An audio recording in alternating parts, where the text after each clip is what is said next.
જિલ્લા કલેક્ટર દ્વારકા અને જિલ્લા વહીવટીતંત્ર વતી પેરિસ ઓલિમ્પિકમાં રમવા ગયેલા દેશના અને ગુજરાતના તમામ ખેલાડીઓ સારામાં સારું પ્રદર્શન કરે, વધુમાં વધુ મેડલ મેળવે અને અત્યાર સુધીનું શ્રેષ્ઠ પ્રદર્શન કરે તેવી શુભકામના પાઠવું છું. દ્વારકા જિલ્લામાં તારીખ 18થી 22 દરમિયાન ખૂબ જ ભારે વરસાદ થયેલ હતો.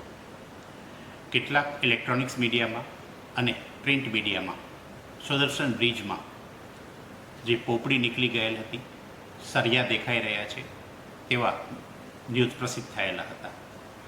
આ ઉપરાંત કેટલીક જગ્યાએ કલરકામ ફરીવાર કરવાનું થતું હોવાની પણ રજૂઆત કરવામાં આવેલી હતી.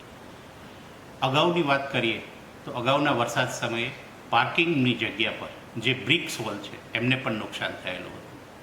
આ ત્રણેય બાબત અંગે નેશનલ હાઈવે ઓથોરિટીના એક્ઝિક્યુટિવ એન્જિનિયર અને એસી સાથે ચર્ચા કરવામાં આવેલ છે અને જે જગ્યાએ પોપડી ઉખલેલી હતી તેમનું એ લોકોએ રિપેરિંગ કામ કરેલું છે.